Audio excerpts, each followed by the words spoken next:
అంటే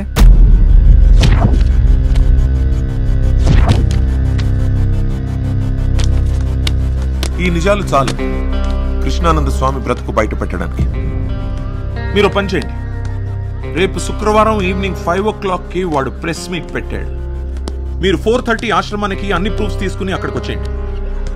ఆ రోజు బాబా ఒక్కడి గురించే కాదు, దేవుడి పేరుతో మోసం చేసే దొంగ బాబాలందరి గురించి జనం మాట్లాడుకోవాలి. ఆ తర్వాత ఎవడైనా నేను బాబా అని చెప్పుకోవాలంటే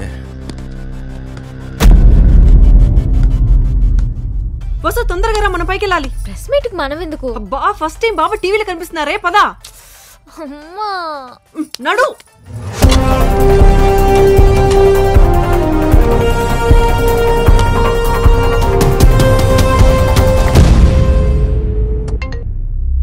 ఏమరా మీటింగ్ మొదలైందా? 5 o'clock స్టార్ట్ అవుతుంది, మీరు బయలుదేరండి. 10 నిమిషాలు లేట్గా అవుతాలే. అంటే టైంకి వస్తే మినిస్టర్కి ఏం పని లేదనుకుంటారు కదా. సార్ చెప్పండి సార్. ఎక్కడ రోహిత్? కింద సార్, మన వాళ్ళందరూ వచ్చారు సార్. గుడ్, 10 minutesలో పైకి వచ్చాడు. Okay sir. పోలీసులు వచ్చారా? ఇప్పుడే వచ్చారు సార్. వాడని 5:30 పైకి రా. Okay sir.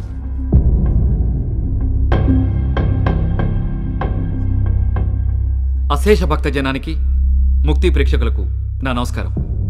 ఈరోజు చాలా దివ్యమైన రోజు. ఇటు ప్రేక్షకులకి అటు మా ఛానల్ కూడా మర్చిపోలేని రోజు. ఎందుకంటే ఈరోజు మేము మామూలు వ్యక్తిని పరిచయం చేయట్లేదు, సాక్షాత్ దైవస్వరూపుణ్ణి పరిచయం చేస్తున్నాం. అలాంటి వ్యక్తిని మేము పరిచయం చేయడం మా ఛానల్ అదృష్టం. ఇప్పుడు ఆ దైవస్వరూపుని గురించి శ్రీ గురుమూర్తి గారు 2 మాటలు చెప్తారు. సర్వే జనా సుఖినో భవంతు, సంభవామి యుగే యుగే. పాపాలు మితిమీరినప్పుడు దుష్ట శిక్షణ శిష్ట రక్షణ కోసం ఆ శ్రీకృష్ణ పరమాత్ముడు పుడతానని చెప్పాడు. పుట్టాడా? పుట్టలేదు. మనిషిగా పుట్టలేదు, దేవునిగా ప్రత్యక్షం కాలేదు. కానీ మనిషికి దేవునికి మధ్యవర్తిగా ఈ కృష్ణానంద స్వామి ఆ ద్వారక నుంచి ఈ ద్వారకకు వచ్చారు. జై కృష్ణానంద స్వామీజీకి, జై కృష్ణానంద స్వామీజీకి. ఏవబా బయలుదేరుతా ఉండా. ఓకే. మినిస్టర్ కూడా వస్తున్నాడంట, అందరినీ ఒకేసారి జైలుకి పంపిద్దాం. Okay sir. అందరికీ నమస్కారం అండి. నా దేవుడి గురించి నేను ఏం మాట్లాడగలను చెప్పండి. అక్షరం ముక్క రాకుండా హైదరాబాద్ వచ్చానండి. ఆ భగవంతుడు అనుగ్రహం, ఈ భగవంతుడి దర్శనం వల్లే ఈ రోజు నేను మీతో ఇలా మాట్లాడగలుగుతున్నాను. ఈయన నా కోసమే వచ్చారు, సాక్షాత్తు కృష్ణ భగవానుడు. జై కృష్ణానంద స్వామీజీకి. ఇప్పుడు ట్రస్ట్ సభ్యులు లాయర్ రవి గారు మాట్లాడతారు. ఈ దేశంలో కోర్టులు నేరం చేసిన వాళ్ళకు శిక్షలు వేస్తున్నాయి. ఎన్ని శిక్షలు వేసినా నేరాల సంఖ్య తగ్గట్లేదు. ఎందుకు అంటే మనిషి అనేవాడు కోర్టులకు శిక్షలకు భయపడట్లేదు. మనిషి ప్రవర్తనలో మార్పు తేవాలని ఇలా మన ముందుకు కృష్ణానంద స్వామిగా వచ్చారు. జై కృష్ణానంద స్వామికి.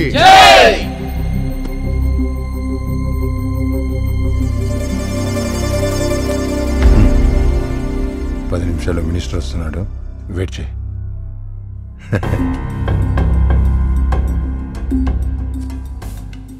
పోలీస్ ఎక్కడ? కింద ఉన్నారు సార్. వాళ్ళు అర్జెంట్గా పైకి రమ్మ. Okay sir.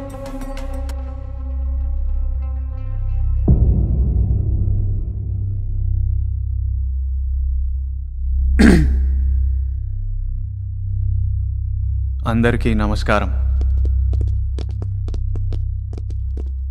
ఇందాక అందరు చెప్పినట్లు నేను మహానుభావుడిని కాదు.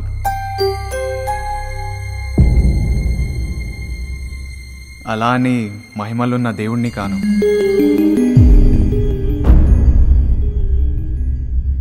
నేనొక దొంగని.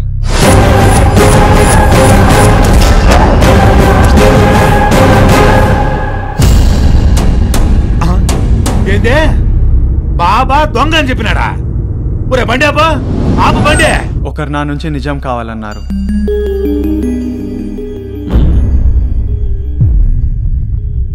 అందరికీ చెప్తున్నాను,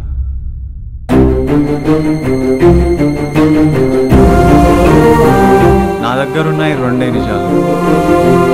ఒకటి నా ప్రేమ,